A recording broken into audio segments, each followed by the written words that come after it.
He has risen, truly he is risen. Well, good morning everyone and happy Easter.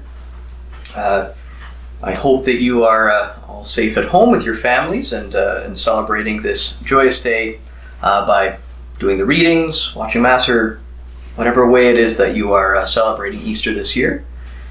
For the homily today, I wanted to reflect just a bit about how Jesus' resurrection, we usually use that word resurrection, but sometimes it can be misunderstood. Jesus' resurrection was more of a transformation or a glorification. To explain what I mean by that, let me tell you what the resurrection of Jesus doesn't mean.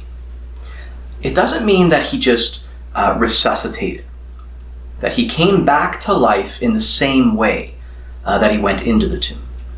An example of that would be someone who, on an operating table, their heart stops, they're declared clinically dead, and then later on they are resuscitated, and they're brought back to life. In one sense, you could say that they were resurrected, but really they're just brought back to the same life as they had before. Lazarus being raised from the dead by Jesus would be a biblical example of this. Lazarus had been in the tomb for 4 days. Jesus came, called him out of the tomb, and he was raised from the dead. But Lazarus came back to the old life that he had before. Lazarus would have lived a number of years after that, and he would still eventually die. So he was really just resuscitated, rather than raised in the way that Jesus was. When Jesus was raised from the dead, he was transformed. He wasn't the same as what he was when he went into the tomb. For one, Jesus would rise from the dead, never to die again. Death, suffering, pain had no dominion over him anymore. Also, he was transformed. He was different. And we can see this in a number of the events that took place after Jesus' resurrection.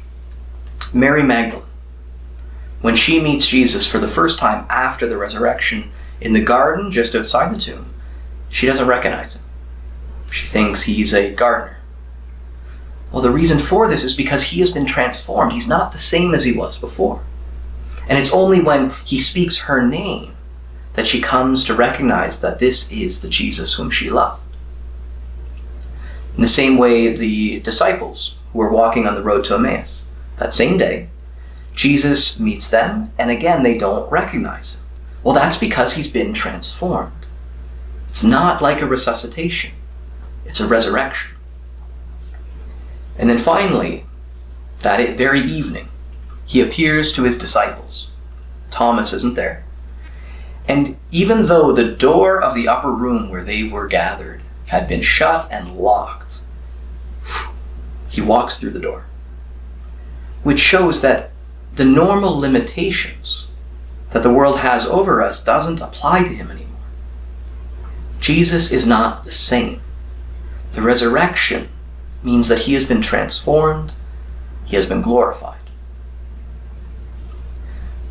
Now, when you have been transformed, when you have been glorified, you can't go back to the way things used to be. Things are different now. Christ no longer belongs here, but rather with his Father in heaven. Now, one person who didn't get this, who simply wanted the resurrection to be a resuscitation, was Mary Magdalene. And you could hardly blame her. On the day that Jesus rose from the dead, she meets him outside of the tomb, and again, doesn't recognize him, thinks he's a gardener, but when she hears her name, she grabs onto his feet and says, Rabboni. And then Jesus says something odd. Mary is there grabbing onto his feet. Jesus looks down at her and says, do not touch me, for I have not ascended to my Father. What Jesus is referring to there, it's not that he doesn't like Mary or that he doesn't like her grabbing onto him. What he's referring to is that Mary's heart is set in that she wants things to go back to the way they were before. She now has Jesus, and she just wants to go back to being one of the followers of Jesus, where they can go around listening to him, sitting at his feet, and she wants everything to be back to normal again. But what Jesus wants to say to her is that can never happen. Me being transformed, me being raised from the dead, is meant to be a sign for you that everything is supposed to be transformed for me and for you. We're not supposed to be just here on earth for the rest of eternity. You are meant to be transformed and be brought to heaven. And I need to go there to prepare a place for you. And if I stayed here, you would have no desire to come. So, what we learn from this is that, yes, Jesus was transformed. He was glorified. But what this shows us is that he calls us to the same destiny. We ourselves are meant to be raised from the dead. We ourselves are meant to be transformed. We are meant to be glorified. The beginnings of this happen almost at the beginning of our life when we are baptized. Our baptism is the moment when our souls are transformed. The original sin is washed away. And if you were an adult, personal sin is washed away as well in baptism. And we begin what is supposed to be a new life. And actually today in the liturgy, we remember that by the renewal of our baptismal promises, and we have the sprinkling of the holy water to bring our minds back to that moment where the transformation that Jesus Christ accomplishes in us began. After baptism, we were not glorified like Jesus Christ yet. After baptism, we weren't even free from committing sins in the future yet. Rather, after baptism, we had the task ahead of us of cooperating with the grace that God had put into our souls to be able to follow Jesus throughout life, avoiding sin and allowing his grace to grow within us until it would come to completion at the end of our lives when we were brought into heaven. And so today, actually, as we reflect upon our own baptism, in that first moment of transformation, we also take stock of where we are today. And that's why in our second reading, St. Paul writes to the Corinthians. He says to them, "Clean out the old yeast, so that you may be a new batch. Therefore let us celebrate the festival not with old yeast, the yeast of malice and evil, but with the unleavened bread of sincerity and truth." What he's talking about is the fact that someone who has encountered Christ, someone who has been baptized, someone who has begun this transformation, is like someone who has thrown out the old yeast. When they made bread in the olden days, they had to take yeast and they had to kind of grow it for about 7 days in order for it to leaven the bread. But then you had to make sure you maintained that yeast, and a piece of it would go into each new batch of dough that you would make, so that even a year after you cultivated that yeast, you were using the same yeast a full year later, and all of your bread had that same yeast in it.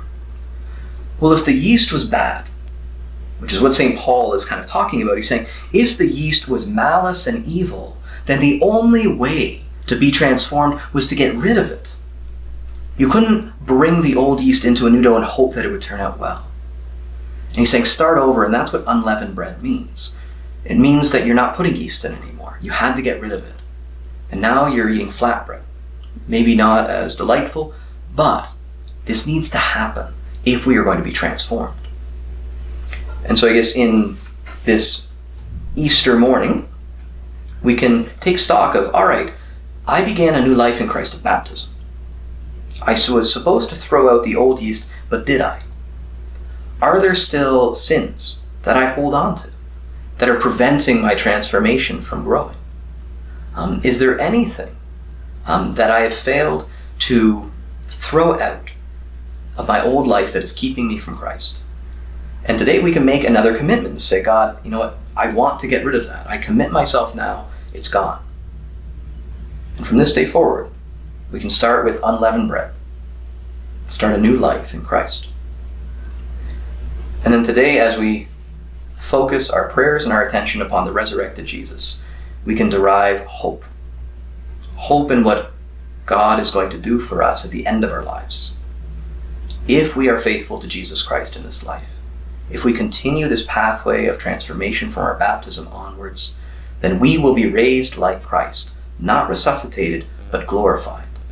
We can't even imagine what we'll look like in heaven, what we'll be like in heaven, and what those whom we love will be like as well. So may we draw hope from that as well, as we reflect and contemplate and pray about Jesus resurrected from the dead. Happy Easter. God bless.